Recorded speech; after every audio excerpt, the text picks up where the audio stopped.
osalaki bato po balingana na bolingo ya solo. Nzambe yo malamu osalaki bato po balingana na bolingo ya solo. Mobali akotika baboti baye pona kosangana na mwasi na ye bango bakokoma. Mbote bana na Nzambe bisika nyonso ezwami bino na tango oyo tozolika te kolo na bomoi azobomba pe kobatela bino na mipepe mabe oyo tozolekisa na tango oyo mokili mobimba. Tika ete kimia na kolo Yesu ezala na bino bisika nyonso bozali. Lelo tozongeli bino lisusu na eteni na biso ya lingala Biblia esakoli tope la Bible déclare. Toyambi lisusu kaka papa na biso évangéliste Jean-Pierre kasi lelo ezali maman Grace te lokola momesano kasi wabino maman Huguette. Pona yango natiki maloba epai ya évangéliste. Mbote papa. Mbote mama Huguette tiketi Nzambe apambola yo apambola bandeko nyonso obakozwa libaku ya kolanda biso na bisika ozwami etiketi kimia na Nzambe loboko na Nzambe ebomba bino ebatela bino na mipepe nyonso lokola mama Huguette otekoloba Nzambe abomoi apambola bino abatela bino na kombo na Yesu. Amen. Amen évangéliste. Bonne santé papa. Non Nzambe azobatela azosabiso ngolu pourquoi kokozala bomoko ya litato litope koloba te Nzambe aza malamu azokontinue kobomba biso na libaku oyo ya maladi ya mipepe mabe ebele na basala Nzambe batiki biso ebele na bandimi batiki biso ebele na bato bayebi Nzambe te batiki biso mais soki tozana bomo parce que Nzambe azolinga biso abombi biso. Amen. Alors papa toyambi yo na kombo na Yesu. Amen. Lisusu na plateau na biso tozolika te Nzambe na bomoi amemeli biso ya malamu na nzela na yo. Amen. Yango papa nalingi natika malobe pa na yo koyeba lelo Biblia esakoli nini pona bana na Nzambe. Oui vraiment eko zala bomesani tope malamu ya koloba lisusu iti Nzambe apambola bino bino bandeko bomesana koyoka liloba na Nzambe bobombi yango na bandako na bino te bosepeli ko kabola bandeko msusu okola Bible ezokisa biso na mokanda ya Genèse chapitre 12 te Nzambe alobi boye na Abrahama akobatela ba oyo nyonso bakopambola soki ozomema sango malamu elingi koloba te ozopambola biso Nzambe pe akopambola yo. Nde elika na ngezali ete kosala te lokola bomesana na bato msusu ayoki liloba na Nzambe atiki yango na ndako na ye moko. Na Exode 12 Nzambe azobisa Moïse alobi meme oyo bokoli yango soki fami eza moke bobenga ba voisin tango yo ozokosome Yesu na ndako na yo kabola mpe na ba voisin wana ezali bosenga to mpe kolela na libota na Nzambe ete bisika bokoyoka message oyo bokabola na bandeko mosusu. Amen. Amen. Voilà ce qui lelo toposa lisusu liboso na bino tolingi komema lisusu sango malamu oyo ezali motuya. Pourquoi nazoloba bango motuya eza moko ya ba message oyo ezali clé oyo ete posa na Yesu posa na Nzambe eza te tokabola na bino soki lelo tokoki komema teme tokoki komema to mpe lilakisi ezali ndenge nini okoki koyokana to mpe kobongisa na moto oyo bokabwana na ye to mpe moto oyo bozana na likambo ndiango tobengi kombo nango message ya koyeba na kosangisa oyo babengi na lokota ya français lokola toza pe na interprète ya kosunga biso kotalisa biso nango malamu po ete toyeba bango malamu na bandako na biso na famille na biso. Amen, évangéliste. Amen. Merci beaucoup pour le message. Amen. Donc, nous n'avons message té, mais nous avons déjà nesengo. Amen. Parce que le message nabiso ya lelo bande kozali la réconciliation. Donc, tant que bana na Nzambe, tous en a besoin ya koyokana pe kosangana. Pour na kati ya réconciliation tozokuta bolingo. Donc yango évangéliste natiki yo continuer message. Amen. Oui, tozo ba Bible na biso na mukanda Genèse chapitre 33 verset nango kubana na verset moko tina 7e. Nde wana tokoyeba processus lokola nini lokola mwana na Nzambe oyo koki kusala na moto oyo asalaki yo mabe to pe na moto oyo sali mabe ataki lokola mwana na Nzambe. Eloko nini okoki kosala, eloko nini okoki porter po ete oluka kimia pona kobongisa na ndeko.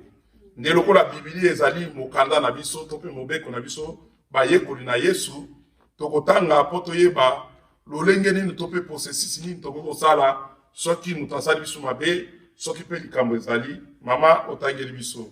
Amen.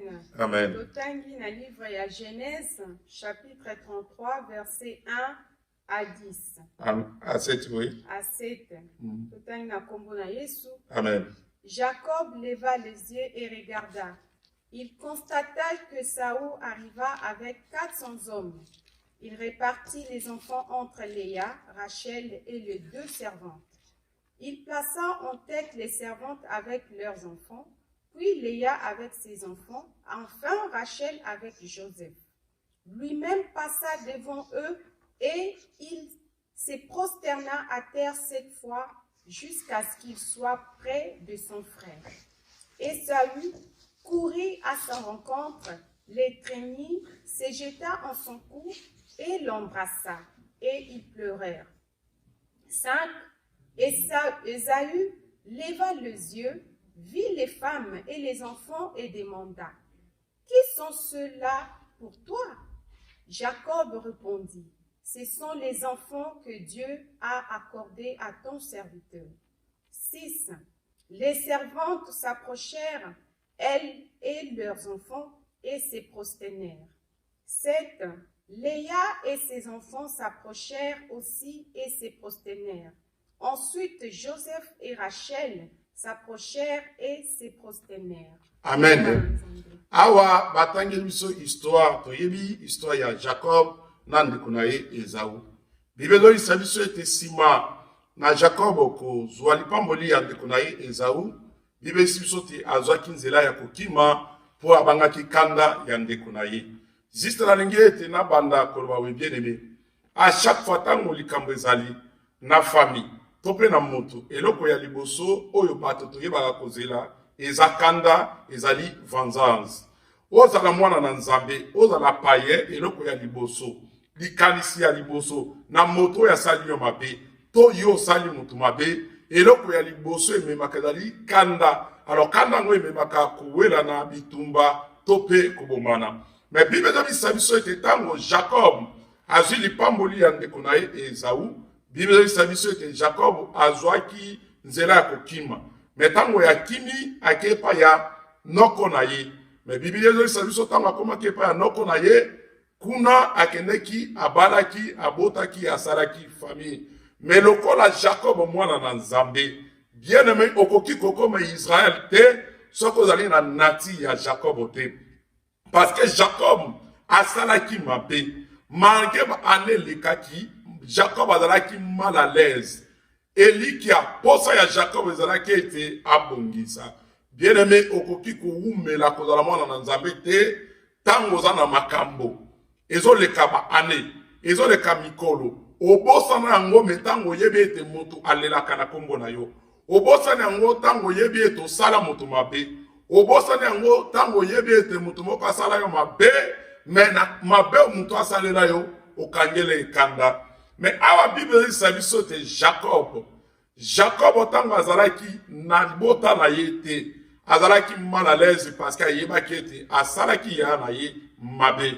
Malgré abalaki, malgré abotaki, malgré anelekaki, tango sundeko yo zolanda ngai eleki mikolo mbele, tango azalaki jeune. Osala mutu moko mabe, tango ozalaki jeune, basala mabe basenga bolimbisi, molinga kolimbisa te. Mais Bible isa biso ete Jacob ayebaki ete ndeko na azalaki na kanda. Alors Bible isa biso ete Jacob azwi décision kokende aluka ndeko na ye po ete asenga ye bolimbisi. Bible ezotalisanga boye Jacob azalaki pauvre te. Jacob azalaki moto na bozwi. Azalaki na mwasi na bana. Akoki koloba te makambo etalinga te. Lokola asali famille nanga ekoki. Mais Jacob azalaki mal à l'aise parce qu'ayebaki te asala likambo moko. Bien aimé okoki kozala moyekoli na Nzambe te. Okoki kozala chrétien te. Tango osala moto mabe olalaka pongi ozolamu kozai na kimia okoyebi ete mutu wana aza na kanda na yo. Alors processus nini obana na Nzambe okoki kosala soki Nzambe atouche motema na yo na nzela Mateo yo oyebi ete conscience na yo osala moto moko mabe tope likambo moko ya mabe basala yo bien me na processus ya kosenga bolimbisi tope na processus ya obongisa biso tolukaka ntango nyonso te biso nde tokende koluka bato basali biso mabe bien me atake lokola mwana na Nzambe okoki mpe kokende koluka moto oyo oyo asalaki mabe po tosenga bolimbisi bozala na harmonie na bombeli yo te ndeko soki Yesu aye lelo soki kufa ezwi yo lelo okufi sako bongola motema okokende lola to okende na lifelo parce que Nzambe biso tosambelaka ye alingaka bomoko alingaka processus ya kobongisa mais Bible bisa biso likambo kokama ete Jacob tanga bini na famille ya mwasi na ye azalaki na nyonso azalaki na banyama azalaki na basi azalaki na basali mais Jacob na nyonso na bana kotala te mais pour ça Jacob ezalaki te asenga ndeko na ye Esau bolimbisi bien aimé motuna na ngina tuna yo soki ezanga na yo lelo na kaya Jacob est-ce qu'on a la capacité que nous senga Esau bolimbisi est-ce qu'on a la capacité à kotala Jacob atalaki ba responsabilité azalaki na ngote atalaki ba moyen azalaki na ngote atalaki basi na bana te atalaki ba serviteur bazalaki tout autour na yete mais eloko Jacob yebaki kotala ezali bo moko bondeko Jacob akoki koloba te non esi na bongi na ngai daya kutu soki na ke koluka ville musu na fandi naza na tout bien aimé tika na ebisa yo okoki koza na tout mais soki okoki kobongisa na ndeko na yo te okozala mal à l'aise parce que Nzambe tosambelaka malgré pambolaki Jacob mais conscience à Jacob ezalaki malamu te Jacob ayebaki naza na tout mais eloko moko ezangi nga kimia nayebi toza mwana na Nzambe oza chrétien olalaka mpe pongi olamuki osalaka nyonso ozala mwasi na bana mais na conscience na yo yebi te nasala moto mo mabe na conscience na yo yebi ete non naza malamu te na bato na conscience na yebi te osololaka na bato nyonso te ndenge ezalaka liboso bien aimé Nzambe asengi orepare sala tout ntango oza vivant sala tout ntango oza na bomoi bien aimé na posa komo na échanger olongwa Jacob okoma Israël eloko ya liboso sala processus Jacob asalaki na ba place moment ke tatangeli biso Biblia ezobisa biso te Jacob asangisi mwasi na bana atindi ba serviteur azwi nyonso apeye un prix azwi banyama azwi nyonso processus nyonso poro senga bolimbisi bien mana zotindo tete poto ke no senga bolimbisi omema banyama osala nyonso lokola Jacob azosala mais eloko na ningana to comprendre Bible ezobisa biso boye tango Jacob amoni ndeko na ye Esau Bible yusi bisote afukami 7 fois pour la kosenga bolimbisi bien aimé Nzambe asepelaka na bato oyo bamikitisaka Nzambe asepelaka na bato na orgueillete soki na sengi bolimbisi so na ke koluka ya komona te yenda aza supérieur koleka ngai akomona te non voilà nga na zangi bato non bien aimé Jacob lokola riche Jacob lokola patron atalaki ba serviteur na yete alobi pona okota bokonzi na likolo etali ba serviteur na ngate etali esengi tena senga bolimbisi Bible na ngazo bisanga Jacob afukami 7 fois na signe humiliation ya komikitisa bien aimé processus ya kosenga bolimbisi ezalaka processité osala na bolingo nyonso na motema nyonso osala na makasi nyonso olongola orgueil otia pembeni ebena na bato bazolingo bongisa na bato te pourquoi parce que orgueil la tinzoto te ngate nga na botamba na famille tel nga naza lokola yete natanga kolika bien aimé na processus ya kosenga pardon to pe na kobongisa na bato batalaka titre te batalaka niveau te batalaka famille te, batalaka compte banquier te, batalaka nyonso te bien, parce que ceux qui y sont lelo, okufi lelo, biloko na nyonso kotikala, mais yo molimo na yo kozala na kimia te parce que nzamba pesi yo okazo, nzamba sungi yo to o comprendre processus nini oyo koki kobongisa na bandeko na yo. Bible isanga boye, Jacob tanga moni ndeko ne Esau afukami abandi koyeba na ko rapper kofukama ya kotambola kokende koluka ndeko na ye po asenga ye pardon. La Bible isanga boye, nzambe lokwa nzambe abolingo asimaki motema ya ndeko na ye tango ndeko na amkuta na ye olie ndeko na silika. Bible biso te ndeko na ayambi ye bango mibale babandi kolela.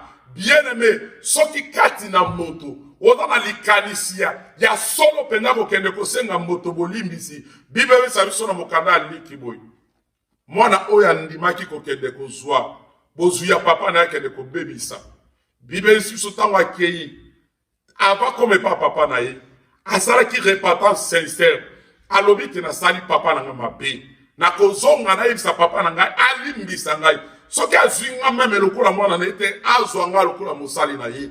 Bible bisanga ete tango mwana azoya kosenga papa bolimbisi, mwana azotambola papa azopota mbangu nde natiri ya nzambe. Bien aimé, natiri ya nzambe, nzambe atalaka position na yete. Jacob atalaki leki, Esau atalaki position na lokola yaya te, mais lokola alaki natiri ya kosenga pardon. Bible sote Jacob Esau akimi mbangu ayambi ndeko na ye. Bien aimé, eloko ya motu na sengi yo. Soko sali processus sincère ya kokende kulukande kuna yo. Nzamba simba motema na ye. Koloba tete sina senge bolimbisa boye kolimbisa ngai. Koloba tete sona ko senge bolimbisa kolimbisa ngate. Nzambo biso to sambelaka. Ayebi to lingi ko bongisa, ye moko akotouche motema parce que Bible dit biso tango Jacob alingi kozonga senga ndekone bolimbisi. Abadai ko banga na motema na ite ndekona oyamba ite. Mais nzambo ya sondaka mitema na bato. Nzamba yebi mitema na bato. Abongisa ki motema ya Jacob, abongisa ki motema na Esau bango mibale. Tango bakutani Bible nango yebisangaki bayambi bango bayambani bango mibale babandi kolela. Mais eloko eza motu ya bien aimé ozo yokangai ndeko kozwa libako apprendre mwasi na yo mobali na yo bana no kosenga pardon. Toujours Bible yebisa biso boye, Léa afukami, Rachel afukami, basi na ye bafukami. Joseph otoyebi na Bible azalaki nono mwana muke na ayebi ndenge ni na kobongisa na bandeko, ayebi ndenge ni na kobongisa na famille. Bible dit biso te Jacob afukama ki pona ko senga yale Esau pardon.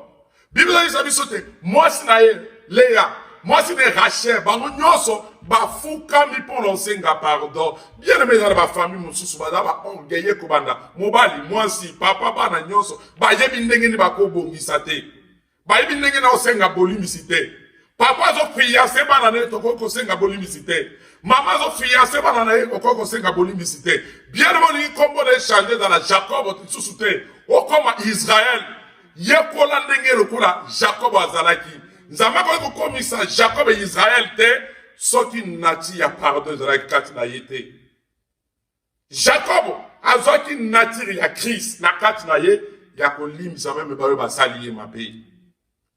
Mais eloko motu ya bien aimé na sepelaka na verset oyo Jacob lokwa lelo tokoko ngolo boy. Jacob akoloba no mwasi na azalaki te bana nga bazalaki te tango likambo ezalaki nga na ndeko na ngai.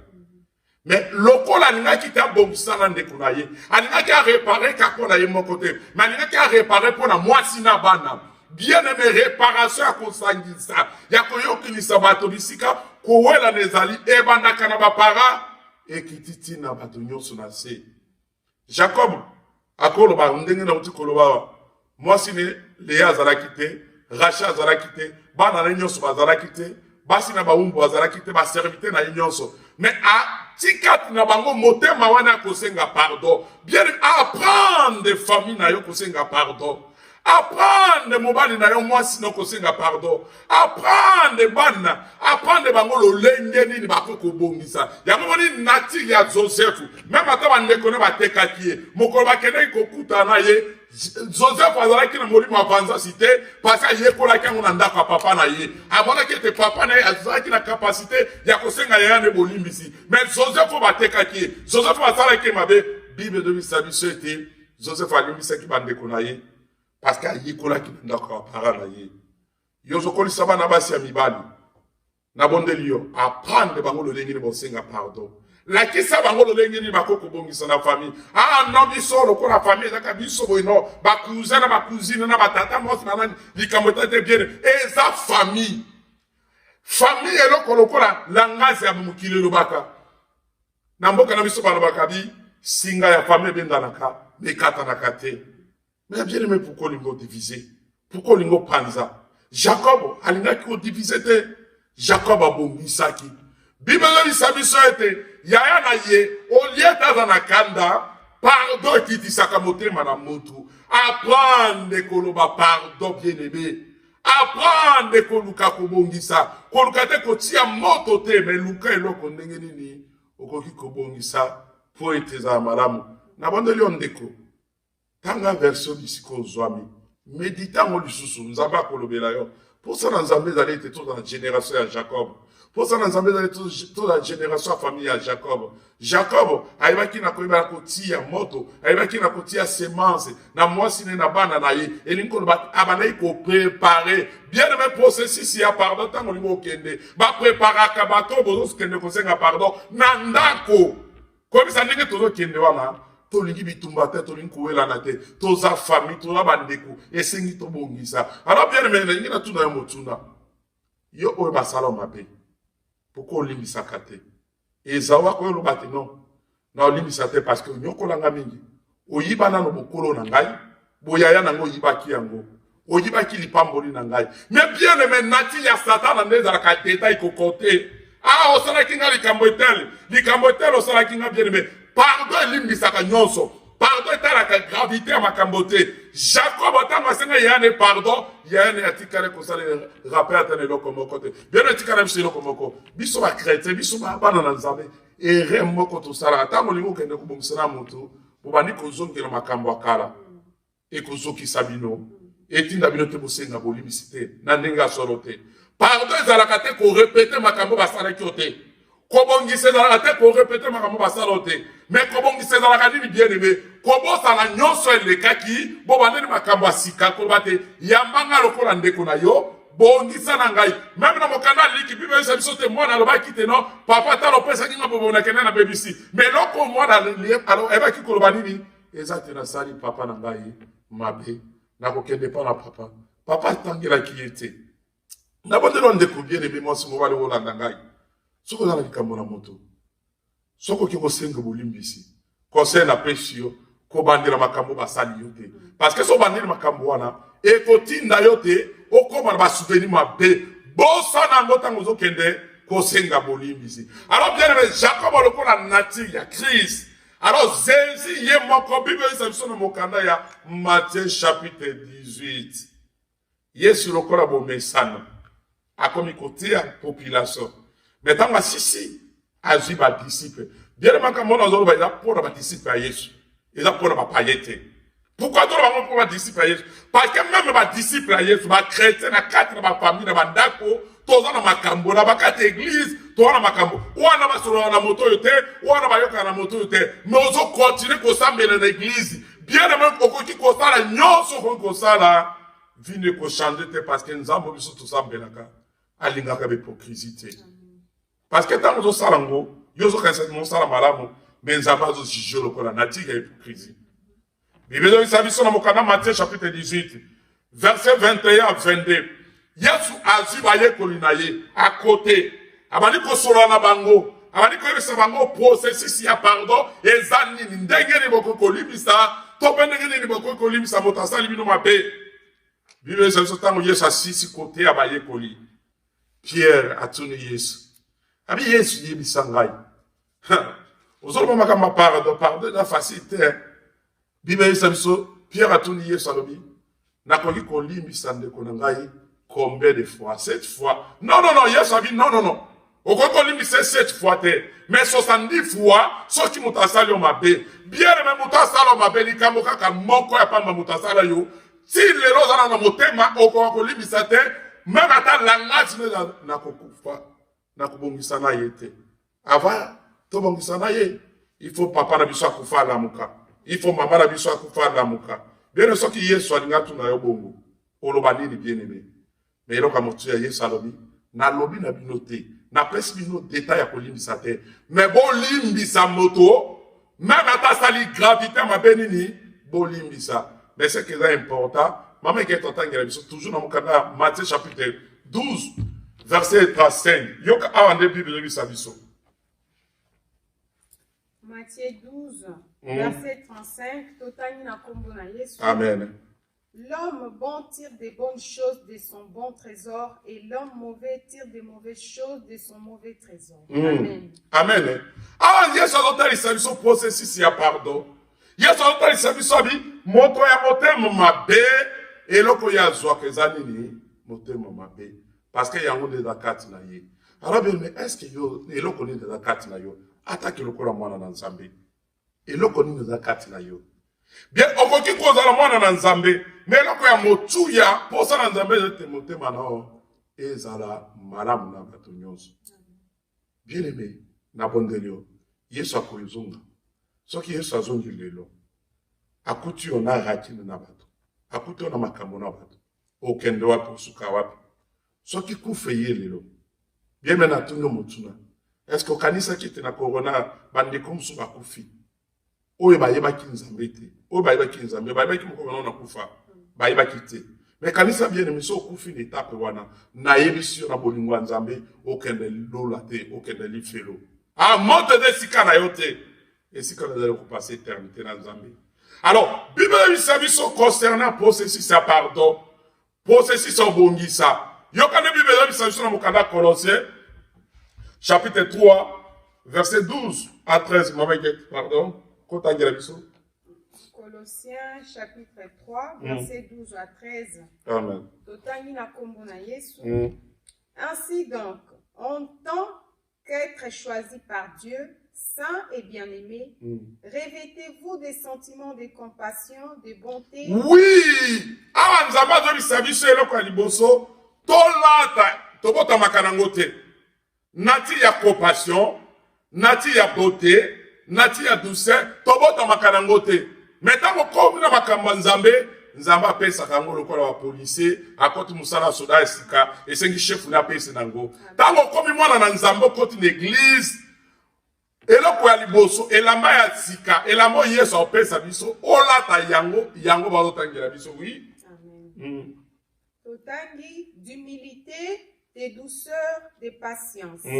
Supportez-vous les uns les autres et si l'un de vous a une raison de se plaindre d'un autre, pardonnez-vous réciproquement.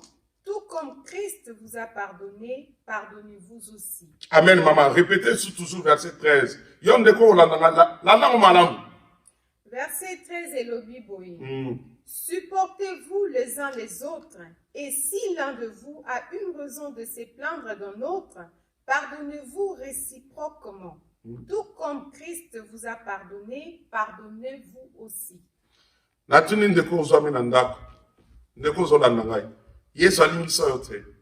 Mais apote Apollo azobisa biso. Abiso keza na likambo oyo moto azomi loba po nango. Azo ebanda tota musuko mitungisa. Po ete moto asala ye mabe. Olobela moto ana tete asala ye mabe te mokanga kanda.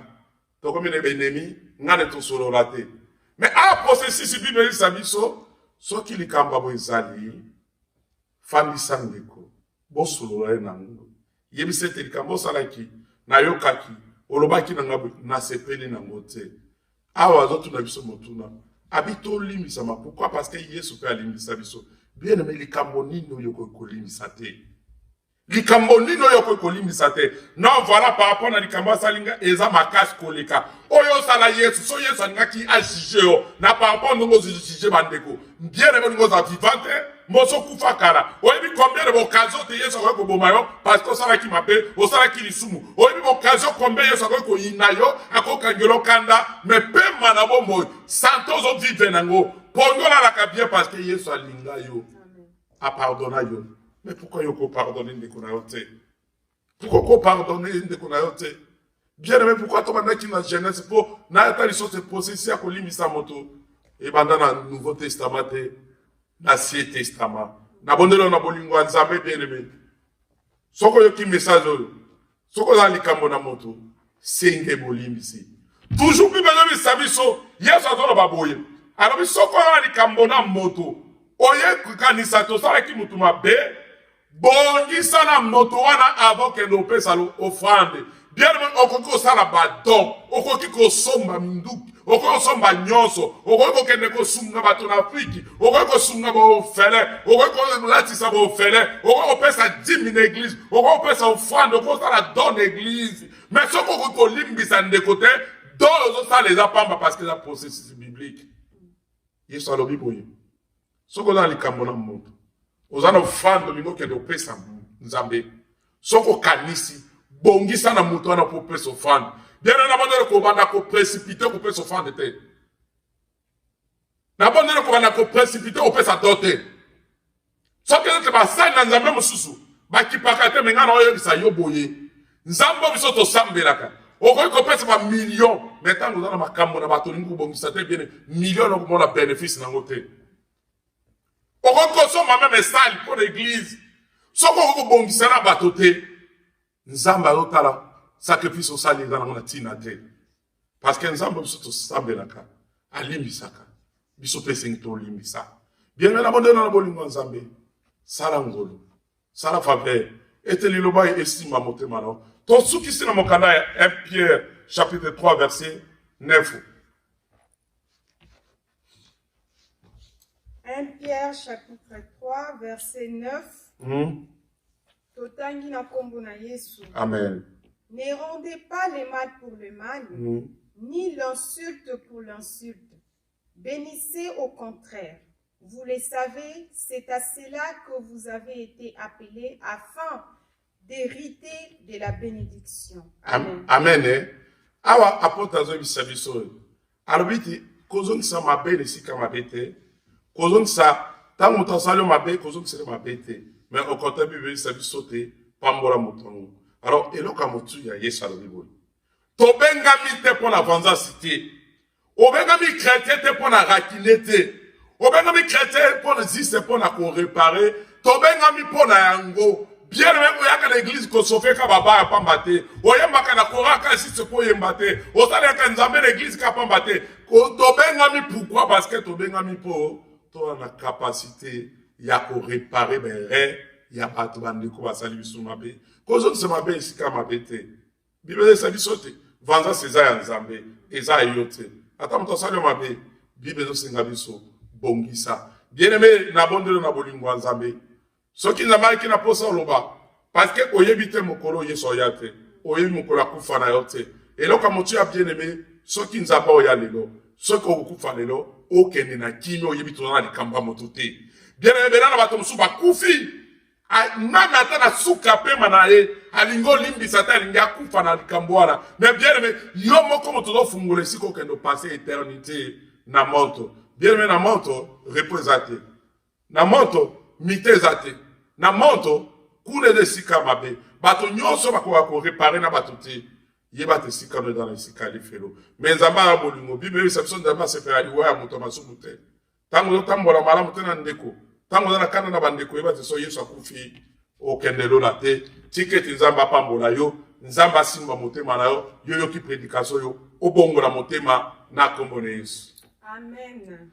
Vraiment évangéliste nzamba pambola yo. Amen. Message vraiment kitoko makasi donc esungi biso ko comprendre pe ko sosola na ndenge nyonso pe lolenge nyonso na ba relation na biso ya famille ya libanda to ya libota ndenge nini tokoki kovivre na kosangana pe na bolingo. Yango mpona wana naza na mituna oyo eza na bandeko ebele oyo bazali na mituna bazotuna bazozwa bareponse te. Eza na ndeko moko évangéliste alobi boye alobi ayaki na mboka France akutani na mobali. Mobali wana ayebani pena yaya na ye na mobali ya yaya na ye. Alingi ye balingani. Bafandi na ndako siko amoni yaya na ye ya mwasi achangea ndenge ya kozala na leki. Depuis alingana na mobali wana pacha ye na ndako, mais ye na yaya na ye relation ezaka susu ya malamu te ayebaka te mpona nini. Aye sikoyo kososola na sima ya mikolo deja bambula baboti pe kutuna mobali yango ke nzoka mobali wana azalaka mobali ya yaya na ye. Me yaya na ye atikala koyebisa ye teke wana leki nanga kokende te ngai deja na lekaki place wana. Esali ye sikoyo kanda ya komona ke pona ye amoni ondire yaya na ye alingaka ye te. Alingaka ye te po ake kotika ye akota na place oyo ye yaya esi alekaki epuis ayina leki sans kutu leki ayeba pona nini. Yango sikoyo leki alobi ayebi susu te soki a continue kovivre na libala ngo po aza lisusu na esengo ya libala te aza pe susu na esengo ya yaya na ye te. Pona wana sikoyo ndeko wana asala nini? Conseil na kopesa ndeko yango yo. Na processus lokola ali makambo familial. Tokozonga sima muke na Bible. Bible otalisa biso famille ya ndeko na biso Adam. Tope koko na biso Adam. Bible otalisa biso histoire ya Caïn na Abel. Bazalaki bandeko. Zize pona talisa ndeko te makambo ya koyina. Tope makambo ya mike na famille e banda lelote e banda depuis Bible. Mais lokola ndeko ayebi nzambe. Lokola ndeko asambelaka. Soki libala oyo ndeko afandi na kati. Ezali honoré na nzambe. Ba famille ba yebi nyonso. Conseil na kopesa ye ali awumela na ndako libala. Alimisa mobali yango. Alimisa pe ndeko na ye. Parce que soki azwi décision koloba non voilà. Akabwana ndeko na ye. Bible do yebisa biso bongo te. Bible do pesa biso conseil. Ete to limbisa wasali biso mabe. Ye asali ndeko ne mabe te. Mais ndeko ne muto asali mabe. Po etado kanisa ma souvenir akala. Mais eloko ya motuya epona ndeko mwasi Bible sengi biso to limbisa. Soki conseil na koyebisa ndeko fungola motema limbisa ata makambo eleki kala. Toti koyoka awa ete Jacob Esau oyo moto basale mabe afungola ki motema limbisa ki ndeko na ye. Limbisa lokola Esau alimbisaki. Amen. Ndeko soko zolanda biso namoni réponse na yo ezali kaka kolimbisa. Donc limbisa ndeko na yo na bongo nde nzamba kozwa lokumu. Mutuna mususu eza bon évangéliste. Ndeko wana lobi asalaka ndeko ya mobali na ye mabe. Eye kosala sikoyo ke mobali ndeko mobali na ye akomaki na hôpital. Abelaki makasi. Yesko esali ye pasa moni asengi mobali na ye na bandeko mususu ya famille bakende basenga bolimbisi. Bakei na hôpital bakomi kuna ndeko wana lobi akolimbisa ye te alingi kutu komona ye te ata na souffle na ye ya suka. Siko ndeko alobi pona bongo soki neti ye asengi nzambe bolimbisi. Nzambe akolimbisa ye ou bien ndenge ndeko wana boyi kolimbisa ye pona ye pe bolimbisi eza te. Non, processus wana yango ezaka bandeko bele ta musu bazo souffrir na kati na motema na likambo. Eloko motu na ngina lo baboy. Ta mozo senga pardon, zala sincère liboso na nzambe, to sengi pardon ya solo. Soko sengi moto sala ye mabe. Ke limbisa nga na sali mabe, moto ali oyo sala ye mabe, aboy ko limbisa yo, mais nzambe oyo sengi yo, o sala yo sali na par na yo. De reste yemo ko mutoza ya ko bibezo bisabiso te bozo ki sawa be nisi kama bete elingo lo balini ta muto sali yo mabe to yo sali muto mabe o reconnaître mabe no sengi muto na bolimisi muto na limbisi te elingo bati yo tiki mokumba ya muto wana to pe likambo yo sali pona yo dali libre parce que yo sengi muto na bolimbisi. Mais alors muto aboy ko limisa yende muto akozala juger liboso nzambe ya ngoni bibezo bisabiso abi to limbisa parce que nzambe pa limbisa masumu na biso. Alors elingo bate yesu azotalisa biso tout suite te mutu soki akoki kolimbisa mutu te ye bate nzambe ko juger parce que nzambe waza bolingo atina mutu po asengo bolimbisi yo lingo limisa te. Donc processus ya ndeko wana yebe donc mo motu ya te. Lokwa ya senga pardon. Za mutu ana boy ko limisa yi nzamba limisa yi. Amen. Ouais. Parce que nzamba za nzamba bolingo. Amen. Merci vraiment évangéliste Nzamba Pambola yo pour la question ya suka ba question ezamo ebele pour na tango donc question ya suka ezali boyi ndeko wana alobi asalaka muninga na ye mabe asali muninga na ye mabe aye kososola na sima mikolo yake senga pardon akomi epa muninga tango akei ayebisi muninga alimbisa ye muninga bandi lokola ka oyebaki na mateya na yo abandi korapele ye makambo eleka kala osalaka nga kutu boye osala nga kutu boye alobi elembisi ye epesi ye kutu na kanda azongi amoni ntina ozongela esuku osenge bolimbisi eza te siko mpona wana. Oui, voilà ce qui concerne akoyebisa ndeko akende osenga bolimbisi parce que ntango oke kosala processus ya bolimbisi na moto bosololi te malgré mutu wana asali ba rappel ya mabe oyo osala ye elingo bati yo sisi miso kende kosala te alors ntango sisi miso wana te epesi yo kanda ozongi na kanda elingo bati ti lelo oza na culpabilité na likambo osalaki mutu mabe. Alors ce qui concerne akoyebisa ndeko wana na bandeko mosusu bana ka ya lolenge wana kende kosenga bolimbisi nde nasengi yo boye ntango okende kosenga bolimbisi koloba makambo elekaki te bien me nakumisaka nzambe mingi nzambe aza bolingo soki nzambe abengaka David te moto alolenge ya motema na ye David alukaki faso akosejustifie te na ndenge naloba na eloko moko oyebi ntango David akweyaki na mwasi ya soda na ye David atake roi azalaki na kapasité na ndako na ye atala partout amona donc David mutatindaki mwasi akende osukula pembeni na ye te mais eloko bible elisa biso David akoki kosejustifie mais David alobi te nzambe elimisanga parce que nasali mabe aluka konstitué te. Alors bien aimé tango koluka koloba nasala kiboye ezala kiboye bien aimé ozotimula lisusu pota po ete likambe kola lisusu ndeko na conseiller si sake no senga bolimbisi abandela makambo te mutu wana akolimbisa ye. Amen. Donc pour na mituna namoni ke ndeko nyonso a se retrouver na nzela ya mosali na nzambe évangéliste Jean-Pierre na mituna pe biyano na bino na biyano oyo amemeli bino na mituna na bino.